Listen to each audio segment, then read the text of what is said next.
2023 সালের 7 অক্টোবর হামাসের হামলার পর ইসরায়েল অস্ত্রশস্ত্রে সজ্জিত হয়ে যে যুদ্ধ শুরু করেছিল, সেই যুদ্ধের অর্থ অস্ত্র সরবরাহ, পুনরায় সরবরাহ সবটাই করেছিল মার্কিন যুক্তরাষ্ট্র। অন্যান্য মিত্ররাও নিজেদের মতো করে কোনো না কোনোভাবে ইসরায়েলের পাশে দাঁড়িয়েছে।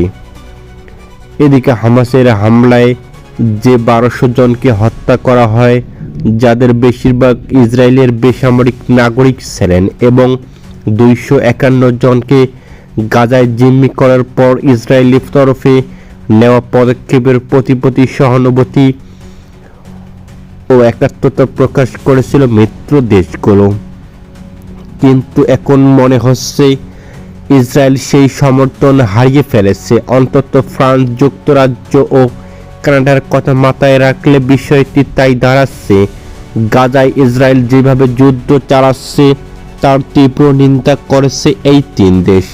তাদের পক্ষ থেকে বলা হয়েছে, ইসরায়েলকে নতুনভাবে আক্রমণ করা অবশ্য বন্ধ করতে হবে। ইসরায়েলি প্রধানমন্ত্রী বেনিয়ামিন নেতানিয়াহু দাবি করেছিলেন, তার এই পদক্ষেপ হামাসকে ধ্বংস ও অবশিষ্ট জিম্মিদের উদ্ধার করতে এবং পুরো গাজাকে সরাসরি ইসরায়েলি সামরিক নিয়ন্ত্রণে আনার জন্য গুরুত্বপূর্ণ।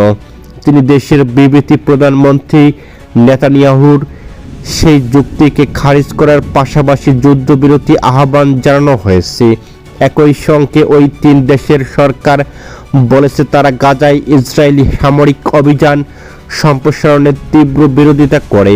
সেখানে উল্লেখ করা হয়েছে যে গাজার বাসিন্দাদের দুর্ভোগের মাত্রা অসহনীয় হয়ে পড়েছে।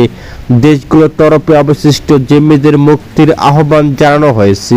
পাশাপাশি তারা ইসরায়েলকে স্মরণ করিয়ে দিয়েছে যে 7 অক্টোবর জঘন্য আক্রমণের পর তারা দেশগুলো মনে করে সন্ত্রাসবাদের বিরুদ্ধে ইসরায়েলিদের আত্মরক্ষার অধিকার রয়েছে। কিন্তু এখন যে পরিস্থিতি তৈরি করেছে এটা একেবারেই অসামঞ্জস্যপূর্ণ।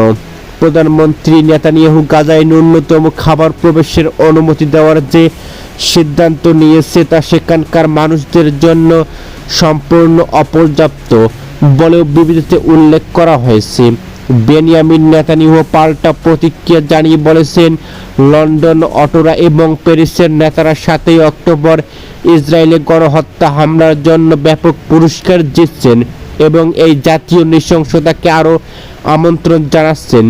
তিনি জোর দিয়ে জানিয়েছেন, হামাস যদি তাদের হেফাজত থাকা বাকি জিম্মিদের ফিরিয়ে দেয়, অস্ত্র সমর্থন করে, তাহলে নেতাদের নির্বাসনে যাওয়ার কথা মেনে নেয় এবং যদি গাজাকে বেসামরিকরণ করা হয় তবেই যুদ্ধের অবসান হতে পারে।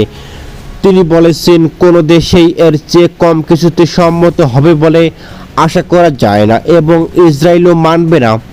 আন্তর্জাতিক জরিপের উপর ভিত্তি করে গাজায় আসন্ন দুর্ভিক্ষের সতর্ক বার্তা জারি করার পর সেখানে চলমান সংঘর্ষ শেষ করার জন্য ইসরায়েলের উপর ব্যাপক পরিমাণে আন্তর্জাতিক চাপ সৃষ্টি হয়েছে। এদিকে প্রসঙ্গত নেতানিয়াহুর বিরুদ্ধে যুদ্ধাপরাধ এবং মানবতা বিরোধী অপরাধের অভিযোগে আন্তর্জাতিক ফৌজদারি আদালতে ওয়ারেন্টও রয়েছে, যা তিনি ইহুদি বিদ্বেষী বলে খারিজ করেছেন।